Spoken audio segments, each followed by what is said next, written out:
I want to talk to you today about living a godly life while living also in a civil society that's not always just. You know, we're in a tear, aren't we? I mean, it's kind of like we're in a dilemma. We live in two places. Like, we want to give our lives to God, but we're stuck in a place of injustice. You know, and how do you handle that? It's kind of like the Jewish people of the story that we just read, you know, and they were asked in the temple. Now, just remember this. They're Jewish, and they're in the temple, the Jewish temple, the holy place, and they abide by the law of Moses. And so Jesus' question to them is, show me a coin. And so, I don't know exactly how they do it, but they probably put their hands in their tunics and pulled out a denarius. Now, I don't know if you're getting the irony of what that all means, because the Jewish people would pay for their groceries and the things they bought with Jewish money called a shekel. But on that day, they had Roman money, so they had denarii, and so he was able to see all those. Now, here's the dilemma, is this. If you look at the face of a denarii, or the picture on it, it's Caesar. Okay, so in this case it was Tiberius. He was the emperor at the time. And if you turn it over, there's a Latin phrase that says basically this: Chief High Priest, Son of God. So in other words, that coin is idolatrous. It is an idol. And there you have the mess again. So the holy people tried to be holy, holding a denarius in the temple. So you see, they're complicit. So in other words, that having that coin would indicate that they are violating the first two commandments of Moses. See? Things are messy, aren't they? You know, we're called to be like God, but we have to live in society. It's really an interesting dilemma that we're in. So, the good news is this, is that our God can deal with the messiness of our lives. So, I have a friend who lives in Santa Rosa, California, and you know what's happened there in the last 13 days. There's been horrible fires. And so my friend who owns a ballroom there and teaches dancing and has a home there, both unscathed, so he made out okay. But he sent me a 5-minute video of a friend of his who recapped the last 13 days there. And it started like this. The friend said, I woke up in the middle of the night at 4 a.m. hearing my phone having a message beeping continuously. So I went to it, and the question in his text was, do you know if your mother is safe from the fire? That's what he woke to. And then another one, do you know if your mother is safe? And so he started to think to himself, what's happening? And so it was just bothering him, and he tried to find out a little bit, and he couldn't find anything else. So he went in his car to travel over to where his mother lived. And what he said along the way was everything seemed okay, but then he smelled something in the air. And as he got a little closer, he recalls in his video how the flames were everywhere, and he was hearing bullhorns saying, get away, don't go any further. And he couldn't find his mother, okay? But he had a really good sense that her house was burned, because in the distance all she saw was flames. So he got back home and didn't hear anything until the next morning, whenever he got on social media, and he was able to connect with someone who knew where his mother was. So he knew his mother was alive, but he also knew that the dog was missing. So what happened next was, he said that as he was going on Facebook, it really became personal, because many friends of his were now posting what their house looked like at one time and what it looked now, just in ashes. And so he saw the house of, like, for example, where he had his bachelor's party whenever he got married. He saw and now in ruins. He also saw a place where he went to a very significant bar mitzvah, you know, that he talked about. So it became very personal. And then he said the next day, about 3 days into this, the people of Santa Rosa, 70,000 of them all got together, and they formed a Facebook page, which was Santa Rosa Firestorms Updates. And he said this then became a place where people started to find hope. Like, for example, he was able to post on there what the dog's name was, Dizzy. And eventually through that post, other people they struck, and people were calling for Dizzy, and Dizzy was found. Okay, so good news. Hope was coming in the midst of all that mess. Then he also went on to say that people were giving other people advice, like if you have a swimming pool and the fires are around you, go in there and stay. It doesn't matter how long you stay, you'll save your life. And then he said that there was routes that were kind of like outlined for people to escape. And then he said what started to happen was a rallying cry started to come around this motto: our love is thicker than the smoke in the air. And people from Santa Rosa started to come around that, and then he said that he never experienced such a sense of community in Santa Rosa ever in his life. People started to give things for free. For example, there were several photographers who learned that people lost all their photos in the fire, and they were taking free pictures of people just to kind of like make up for it. Other people were doing nails for the people in some of those centers where they were being cared for, and people were giving massages. And so at the end of the whole experience, in the 5 minutes, he said, despite the ashes, despite the destruction, despite the incredible mess, I never saw hope like I did over the last 13 days. So, God can appear in the messiness of our life. Let's take a look at what our gospel is about today. The human spirit can become imbued by God so that you can give to Caesar and at the same time you can give to God. So here in the gospel, and we already read it, but I just want to kind of like paraphrase it just a little bit more so that you don't miss some of the irony here and some of the meaning, I think. So look where we are in the gospels. We just heard 5 parables over the last 5 weeks where Jesus is in the temple. This is the first Holy Week, probably Tuesday of Holy Week. Jesus will be killed in 3 days. No one knows that yet, normally, or I guess. And so he is confronting the high priest and the elite Jewish people on some of their beliefs and some of their practices.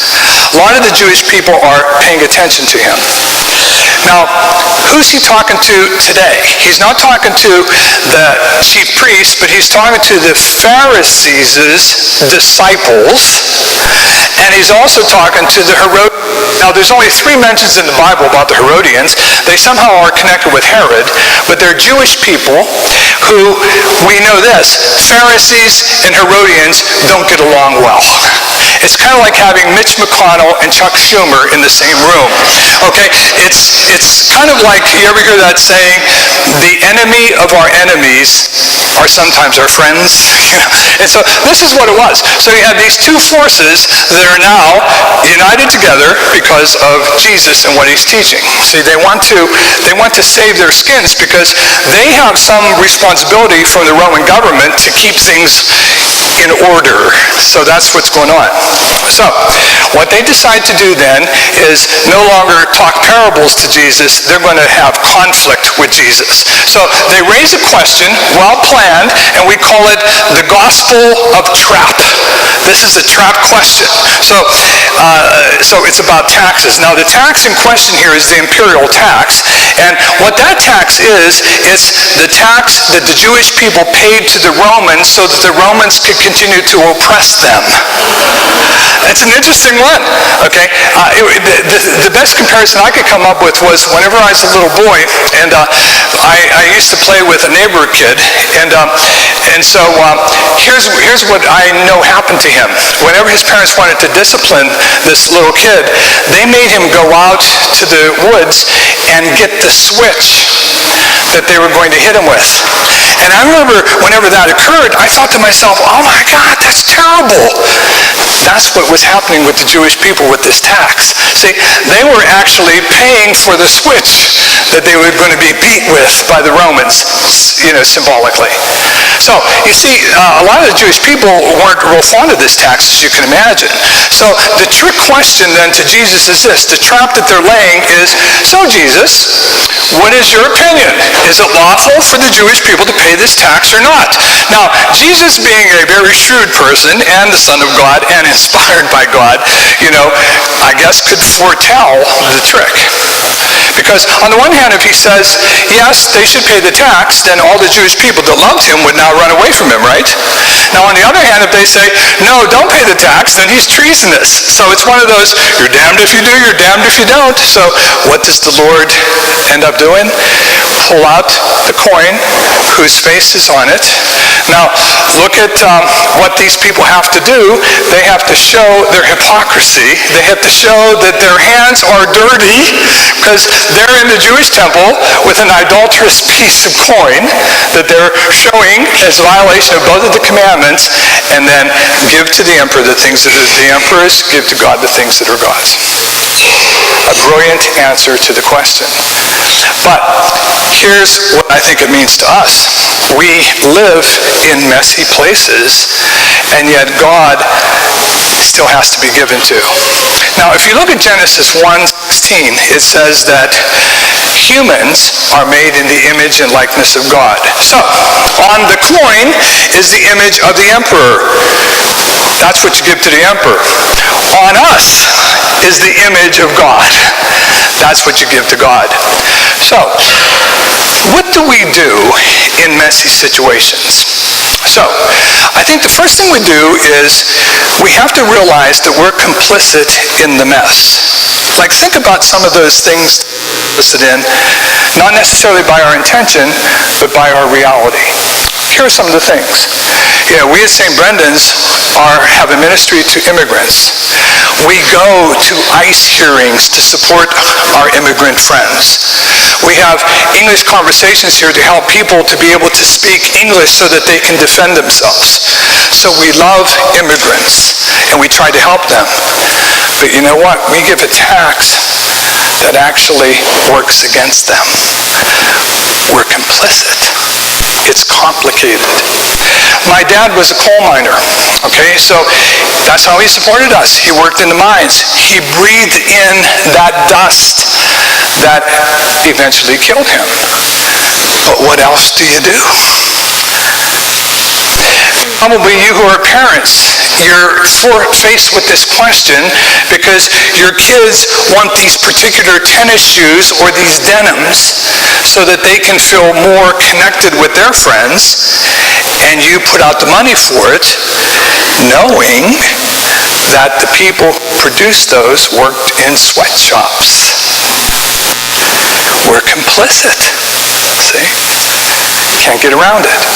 We had a party at our house in Green Tree, and we had bottles that were plastic and glass, and so we're throwing them all in the same place. Okay? And someone came up and says, "Don't you recycle?" And I said, "Green Tree doesn't recycle." They said, "Green Tree doesn't recycle? How can that be?" As this was a person who planted a garden, and she used Monsanto seeds that are genetically engineered that make it impossible for small farmers to earn a living. See, our hands are all dirty. See, we're complicit in this. So I think the first thing is that we have to realize that we are. We live in a messy place. But the good news is that we are stamped with God. There's that part that you give to God, that which is God. That's you. You and I are meant to bring God into these situations. Somehow allow God to enter through us, some sort of channel, and God will. A lot of you know that I was not a monk, but a friar. I was a Franciscan. We lived in a monastery. And we say Vespers together, morning prayer, and sometimes we get up in the middle of the night to pray. We'd all go into this chapel where we faced each other. You probably saw that in the movies. And there would be like 30, 40, 50 of us. And we were a motley crew. I mean, at 2 o'clock in the morning, some of our hair wasn't even combed. But we had some interesting people there. Like, for example, we had this older priest who had a handkerchief, and he chewed, okay? His handkerchief was a half of a sheet. So he had this in his pocket, and he pulled this thing out, and during our sacred prayer, he'd pull it out, and you'd see all this gunk on it. And we'd sit back and go, oh. And we had another friar, an older priest, who these people have all died, so please don't strike me. And this one priest who was snippy, and he was at his choir stall like this, and someone was across from him, I guess looking at him, and Father Dennis was his name, and in the middle of everything he says, if you stared at the tabernacle as much as you stare at me, you'd be a saint. And stuff like that happened in the monastery. And I remember one of our friars, because I was young and impressionable and somewhat naive, because I didn't think these things would happen. And one of the friars said to me, Regis, Brother Regis, he called me, Brother Regis, this is evidence that God is here. Because no one but God could keep this running. You see how weak we are. See, that's the thing that we bring into the situations of confusion. So, just remember that the part of the mess, we are part of the mess, but what we can do is we can channel the presence of God. See, we can be the Schindlers amid the Hitlers. We can be those moments of hope that happen when fires burn Santa Rosa. We can be that presence that says you'll be okay when people have just experienced incredible tragedy. We can be those people who get water filtering systems sent to St. Brendan's to go down to Puerto Rico to make sure that the people who can't drink the water but drink it anyway can maybe have some hope that it will be clean. That's what we can do. That's what it means giving to God the things that are God, or a way that we can interpret that. So, yes, our hands are dirty. But we have another part to us. And that part to us is we can bring hope when there's darkness. We can bring peace when there's war. We can give encouragement when people are despondent. And I think that's what it means for us. Because our Savior took a risk to be able to preach such a wonderful message to us through the coins.